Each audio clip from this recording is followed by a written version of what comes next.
Hello, everyone,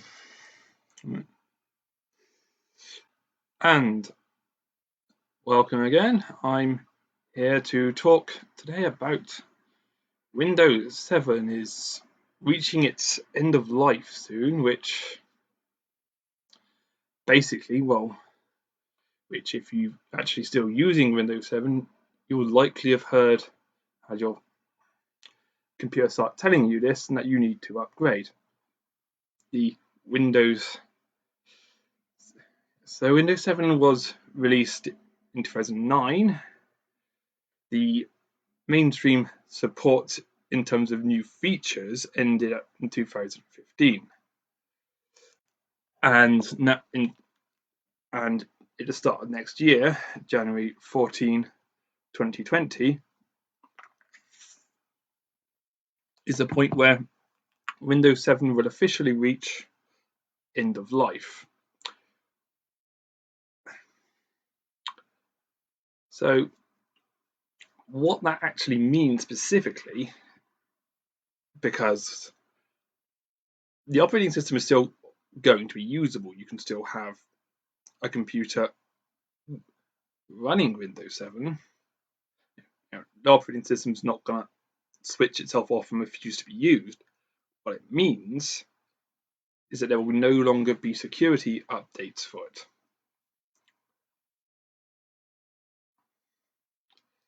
Okay.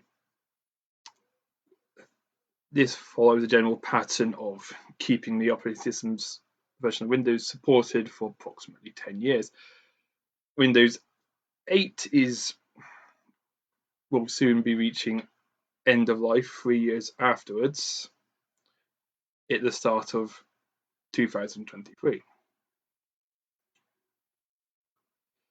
Now, Windows 7 does, for the professional version, have as an option extended support for up to another 3 years. For additional cost, you can have Windows still receiving security updates. In terms of what actually happens if you continue using Windows 7 after its end of life, it is, well, security updates. Well, the reason updates don't seem to actually do anything is because a lot of them are very much under the hood. They are constantly changing and adjusting security features to make the operating system more secure. And then there are malicious users trying to find gaps in security constantly. And basically these various malicious users and Microsoft are pretty much in a constant battle to try and either fix holes in security or take advantage of them.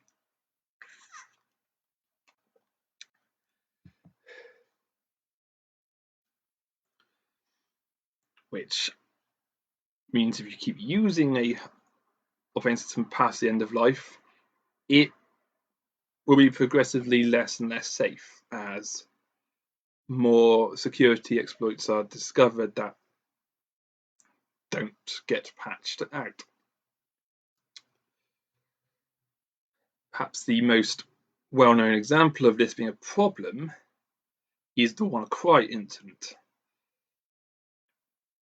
in which WannaCry is a piece of malware that, when it infects a computer, will then encrypt some of the files on it, and is then one of those rare examples of malware that will actually make itself known to the user, because it then flashes up telling you that you've lost access to your files, and if you want the files back, you've got to pay them for it.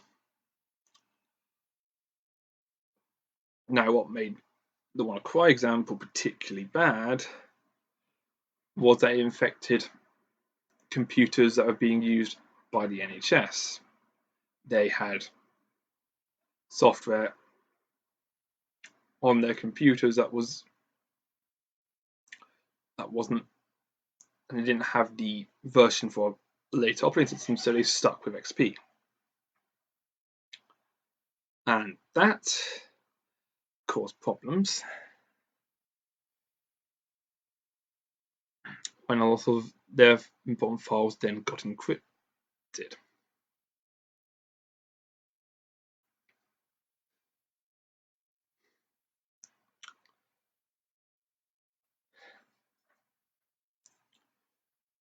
Now,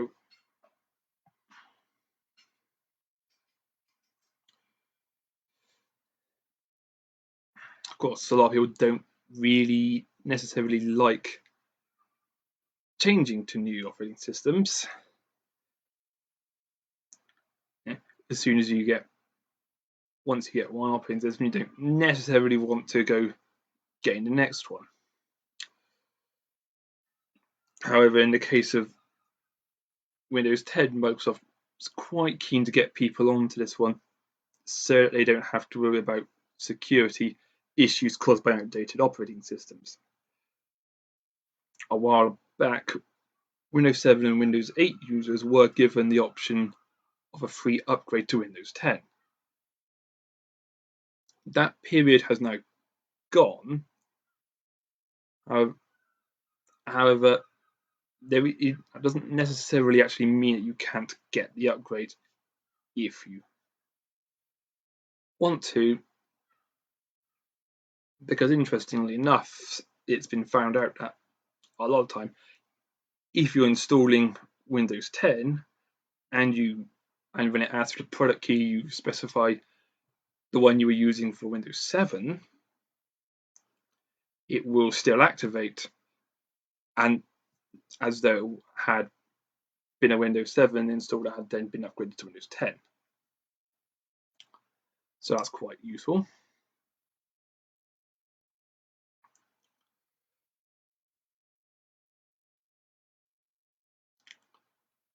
Let's see.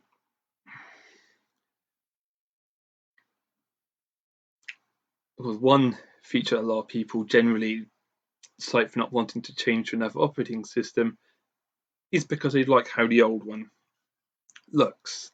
By the time you've gotten used to an operating system, you really don't want to have to then start learning another one. I mean, okay, so they're different versions of Windows, so a lot of the functionality is the same, but sometimes when the UI user interface changes a little bit, that can get quite annoying. Windows 10 is actually configurable enough that there are steps you can take to actually configure Windows 10 to look more like the older systems if you particularly want the interface of Windows 7 or Windows 8 and don't want to lose that, but then want to keep your computer secure. That would be your best option, would be to go for the upgrade to Windows 10 and then go and then configure it to look different.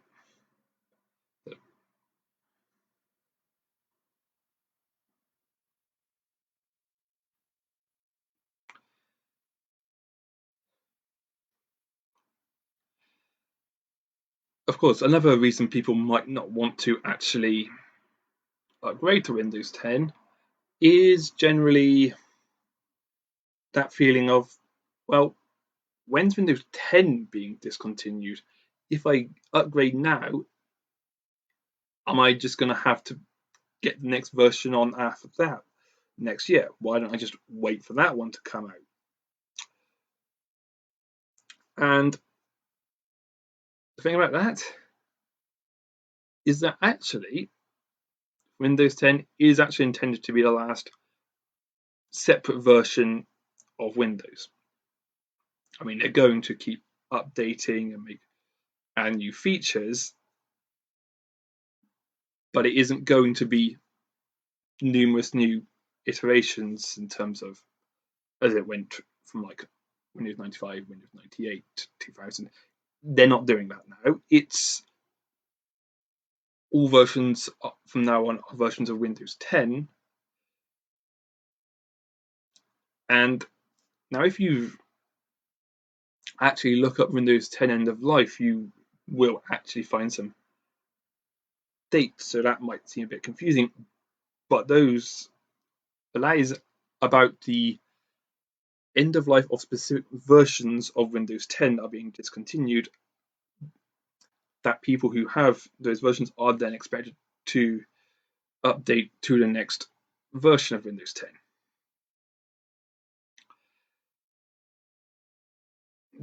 This is based on the concept of a software service model, which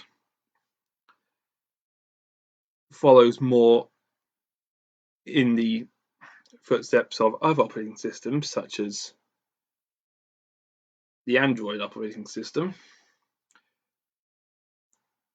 With an Android phone, you don't particularly think of the operating system as specific versions unless you're particularly looking at the actual technical details of the phone. Each individual iteration does have their own identifying names, but as far as providing the software as a service, it's just Android.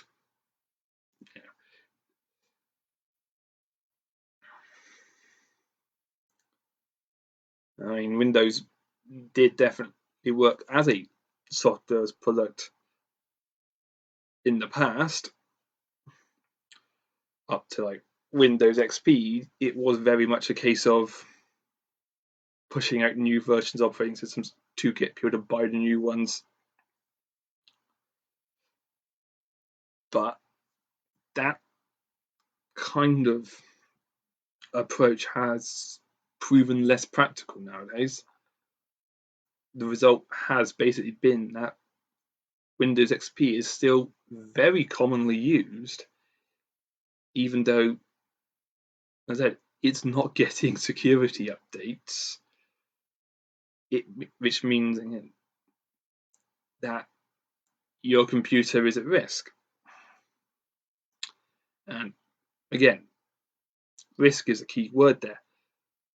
Just because nothing has happened yet doesn't mean that nothing is going to happen. And of course, as a risk, it also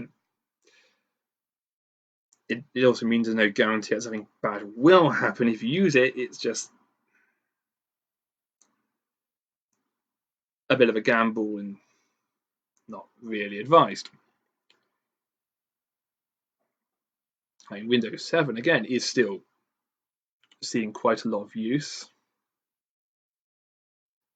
even with the push to update to Windows 10.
Okay. So basically, while this does, the updating of operating systems does seem like an annoying, unnecessary thing, but ultimately, this is the last time you'd have to do that with Windows. Presumably, eventually, they would stop even referring to Windows 10 and just call it Windows. And that's, yeah. If you have any particular queries or questions or concerns about anything I've discussed, if you like help with transferring to Windows 10, or if you have Windows 10 and want help making it function more like an older operating system because that's what you're more comfortable with, then we can help you with that as well.